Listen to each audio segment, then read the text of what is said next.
Okay, we are continuing chapter 1 with applications of Gauss theorem.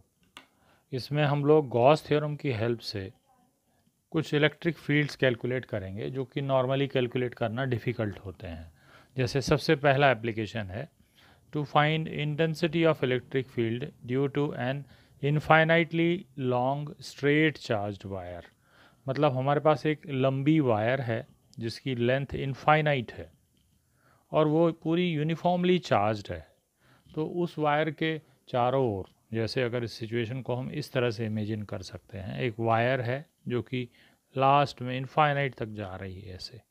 इसके चारों ओर मान लीजिए कोई एक ऑब्जर्वेशन पॉइंट है, यहाँ पे हमको इस चार्ज्ड वायर के कारण इलेक्ट्रिक फील्ड निकालना है और इस फील्ड को निकालने में हमको गॉस थ्योरम हेल्प करता है।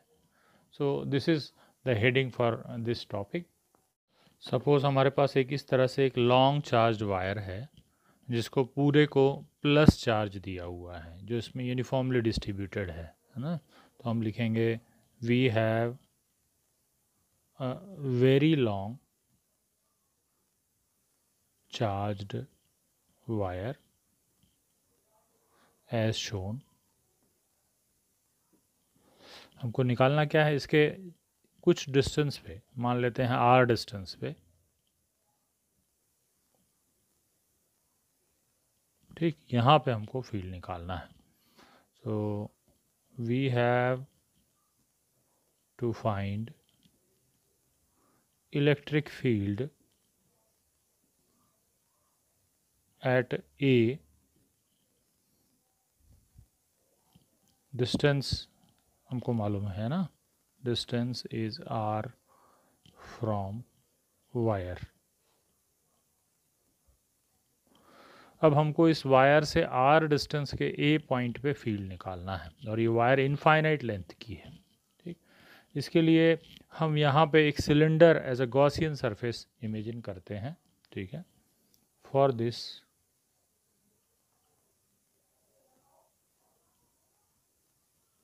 we take a cylinder as Gaussian surface।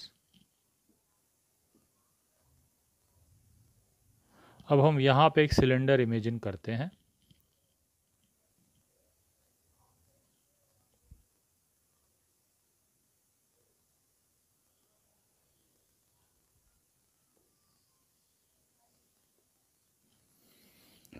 अब हम इस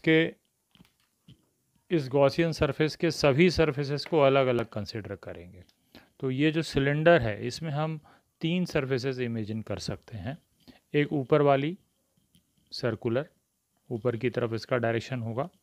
दूसरी ये कर्व्ड सरफेस, इसको हम S2 नाम दे सकते हैं। और फिर नीचे वाला एक सर्कुलर पोर्शन जिसका डायरेक्शन नीचे की ओर होगा, इसको हम S3 दे देते हैं।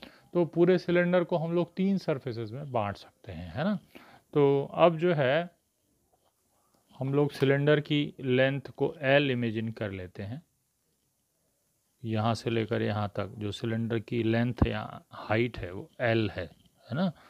तो इस सिलेंडर के अंदर इनक्लोज चार्ज अगर Q मान लें, है ना, तो लिखते हैं हम लोग पहले L is equal to length of cylinder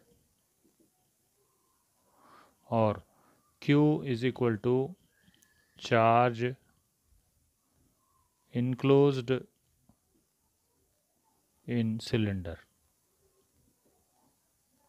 मतलब इतनी जितनी वायर इसके अंदर आ रही है, इस वायर के इस पोर्शन में कितना चार्ज है वो है Q।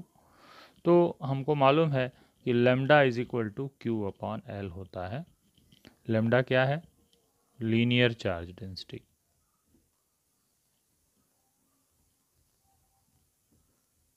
इससे हम Q की वैल्यू निकाल सकते हैं। Q की वैल्यू कितनी आएगी, लेमडा इंटू L। अब हमने टोटल इनक्लोज चार्ज भी निकाल लिया।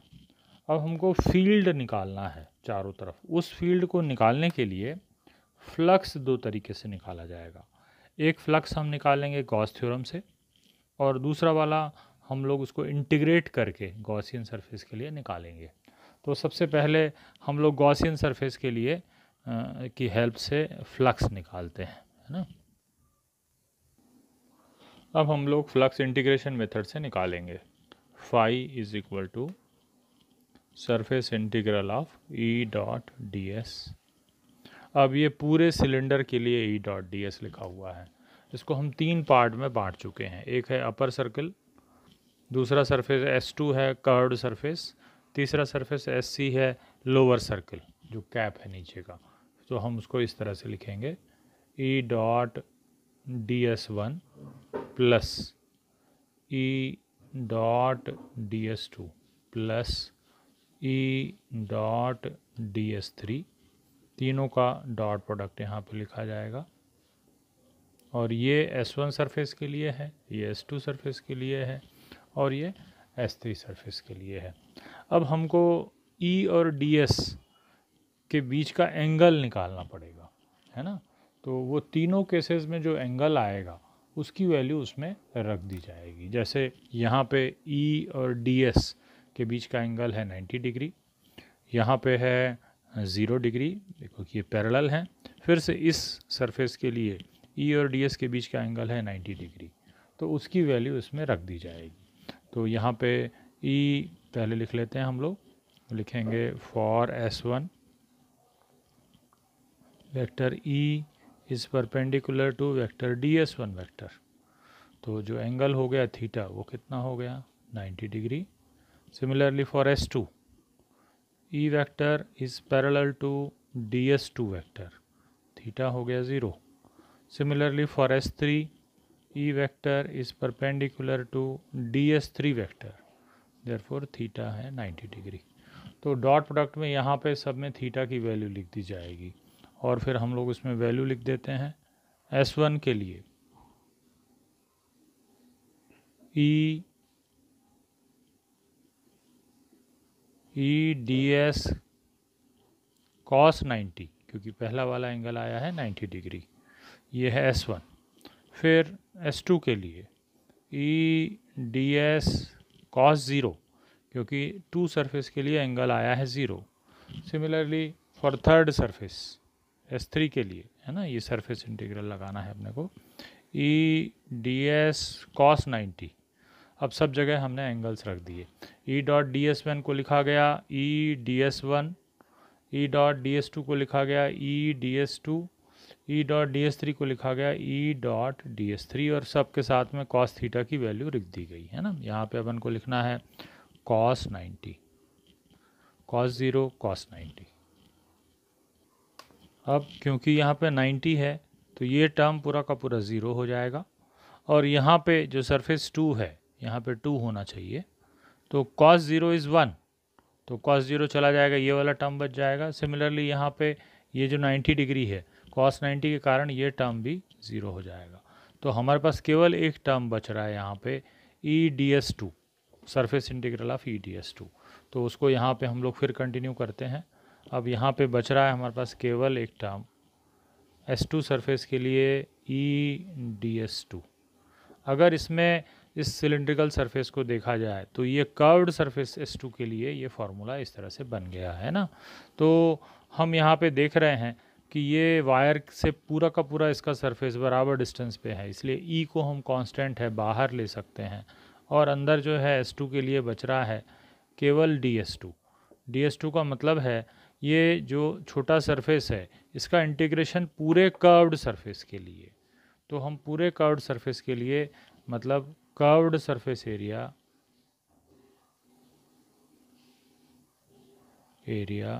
ऑफ सिलेंडर निकाल सकते हैं। तो curved surface area of cylinder इस केस में होगा E into 2πr into height of the cylinder, जो कि हमने L लिया हुआ है। तो इस तरह से हमने फ्लक्स को एक तरीके से निकाल लिया है ना। And now we'll find out flux with the help of Gauss theorem. So phi is equal to 1 upon epsilon not into enclosed charge. ये कहाँ से आया, लिख सकते हैं हम लोग बाय गॉस थ्योरम। ठीक, अब इनक्लोज चार्ज कितना है, जो कि हमने शुरू के स्टेप में निकाल लिया था। इसके अंदर जितना वायर के ऊपर चार्ज है, इसके अंदर का जो पोर्शन है यहाँ से लेकर यहाँ तक, वो था Q, that is lambda into L. तो लैम्डा इंटू एल, तो ये हुई दूसरी वैल्यू। तो फ्लक्स की दोनों वैल्यूज़ को कंपेयर कर दिया जाएगा।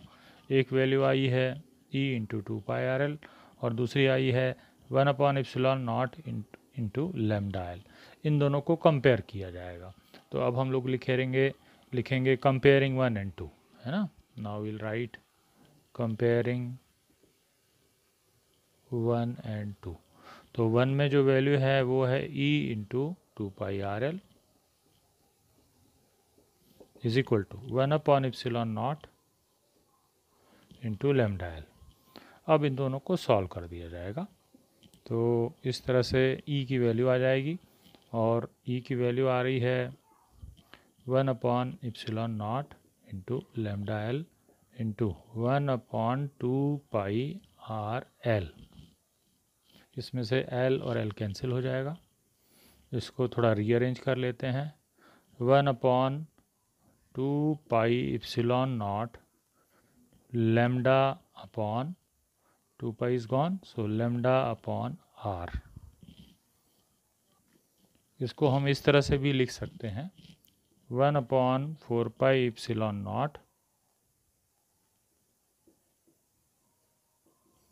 2 लैम्डा अपॉन r। इसके लिए हमने 2 से मल्टीप्लाई किया यहाँ पर भी और यहाँ पर भी, तो ये regular constant into 2 lambda upon r आ रहा है। तो इस तरह से हमने ये देखा कि हम गॉस थ्योरम की हेल्प से एक यूनिफॉर्मली चार्ज लॉन्ग वायर की चारों ओर जो है अपन फील्ड निकाल सकते हैं। और इसमें R नीचे आ रहा है, ये शो कर रहा है कि जितनी दूर पे जाएंगे उतना ये फील्ड कम होता जाएगा, है ना। तो ये डेरिवेशन इस तरह से कंप्लीट हुआ।